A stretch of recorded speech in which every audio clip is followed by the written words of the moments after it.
Welcome to Mystics Outlook. We got Raymond Lyons here. I am Wilson Turpin Jr. I know we keep saying this. Another very, very tough loss for the Washington Mystics. They've played 7 of their 12 games on the road. Obviously, they went into this game winless in search of their first win.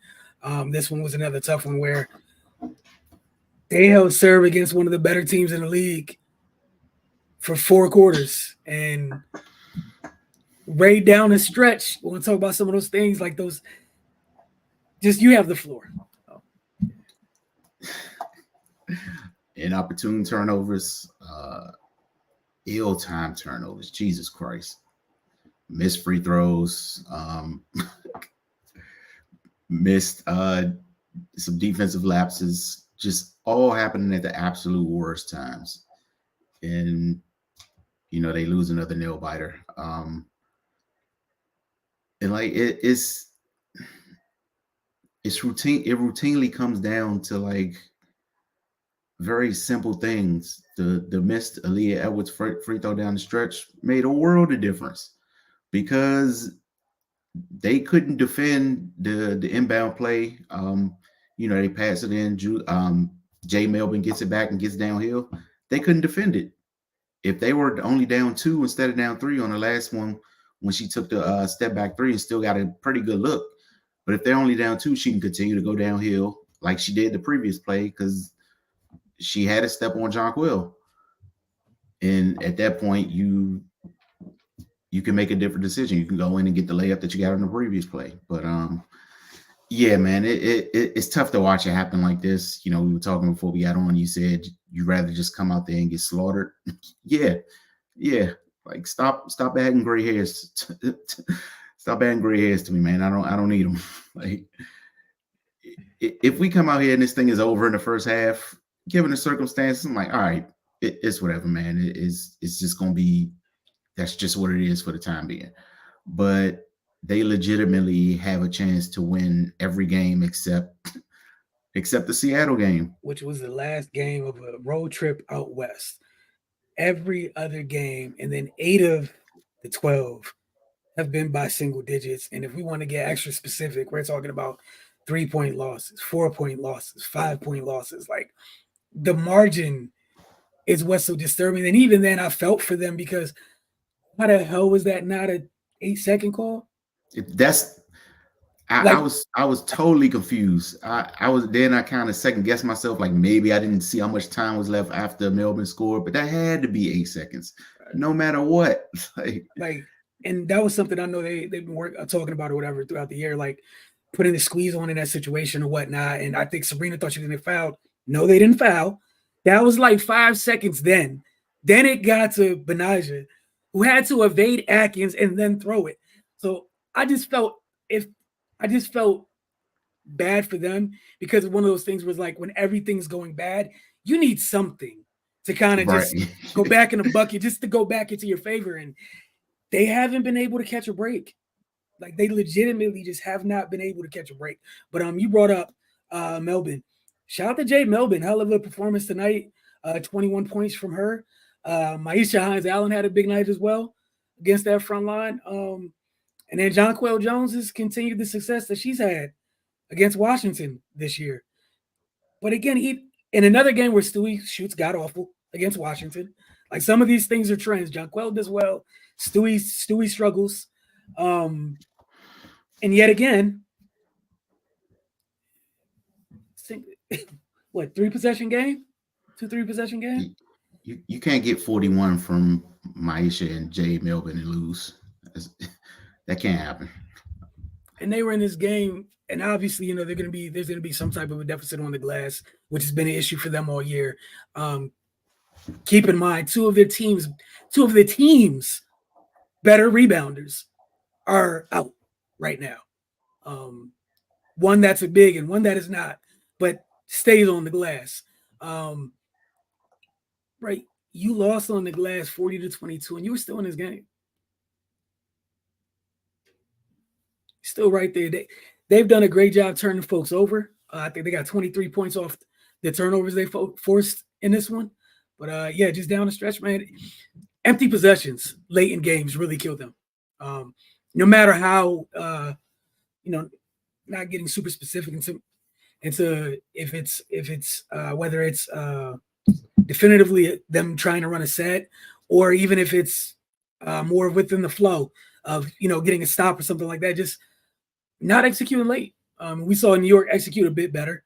This has happened a couple of times. We saw that down the stretch in Connecticut. Some better teams have just been a little bit better executing late, and there's been a difference far too many times this season, and that's what's so I'm sure maddening for the players, and I'm sure for Mystics fans as well, as like you said, they're in every freaking game. And tonight, this afternoon, rather was no different. They shot 49 from the floor and 43 from deep in this one. And against one of the better teams in the league. And they only missed 2 free throws, but one of them was at the worst possible time ever. The win. Like you said, it's the win. Like for them, so much of it's when things. It's literally what you said. It's just when things happen for them. Other teams can sometimes have more turnovers, but down the stretch, team that they've turned over for 3 quarters kind of tightens up for the last 3 or 4 minutes, and they don't turn it over. In Washington, tonight, they only had 12 turnovers. Won the turnover battle. They turned them over 21 times, and they only had 12. But some of those 12 came when they did not need them at all. And, timing is everything. It has been for them this season. And that's kind of one of the things, you hear that cliche in sports is like teams having to learn how to win. The Mystics are just going through that right now. Like truly going through it on like whatever the sliding scale for that is, they're on the end of that spectrum of trying to get it done. And they are going through it right now. So even the last couple of games, we've seen them struggle in the third quarter with teams. We saw that today. It looked like it was headed that way today. New York comes out of halftime, goes on a run. Coach Tebow calls a timeout. And then Washington responds far earlier than they have. They respond in the third quarter, which was different than the last couple games where teams took off during the third quarter. Washington kind of tried to make the difference up in the fourth, but the damage had already been done. That said, who'd you have for player of the game? One Miss Jonquil Jones is a recurring theme. When she sees the Mystics, eyes just get wide. She goes to work. She definitely did this afternoon. 29 points on 11 to 15, 3 for 5 from 3, perfect from the line, and added 8 rebounds, 3 assists, and 2 blocks. It's a good day at the office. Yeah, she was huge for them. And again, talking about the turnovers, right? Sabrina Ionescu had 19 points, 8 assists, 6 boards. On surface, you go, that's a good game. It's 8 turnovers for Sabrina. But Nigel Laney Hamilton does not turn the ball over that much. 7 turnovers in this one. And shout out to I don't want to mess up her first name. Leonie Fibich. She really stepped up for the Liberty in this one. I think the last time the Liberty played the Mystics, it was Kayla Thornton that stepped up for them. This time, Leonie Fibich coming up, just her size at times, helping on the defensive end, another big wing, essentially that they just collect over there. And she hit some timely threes for them. All she hit tonight were threes, and I think we're just gonna stay with that, right? What you said, it's the win. She hit a couple when they truly needed them, give them a little breathing room during a couple of Washington runs.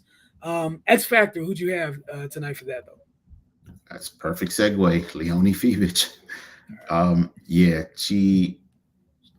Those threes, man, she came up. It seemed like all 4 of them were like exclamation points. Yeah. And then not only that, you mentioned her size. She came up with a couple timely rebounds as well. Especially down the stretch, limiting the Mystics to only 1 shot.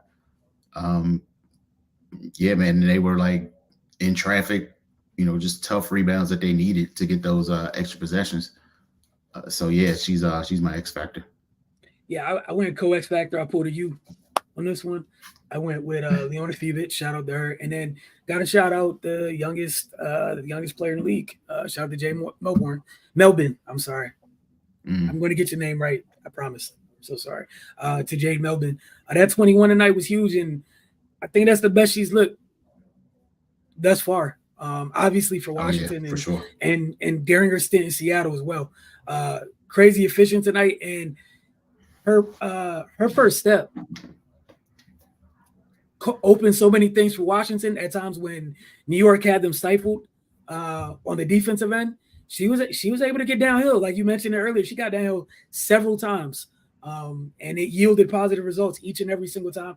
And she had a clean look late. You mentioned she got, and you got that clean look because of how quickly you were getting downhill, how quickly and easily you were getting downhill. I got a great look at it. But yeah, for Washington, it's tough. Hell of a performance from their bench tonight. That 46 from the bench. And then I'm just want to make sure I know exactly who it is. They're playing next. They're in Atlanta on Tuesday. So they're going to keep trying to push to try to get on the right side of this thing. They need one in that column, so maybe more can follow. But it did not come today against the New York Liberty, who move on to 11-2, and Washington falls to 0-12 on the year. Ray, if you had nothing else, we'll check in with you guys Tuesday evening.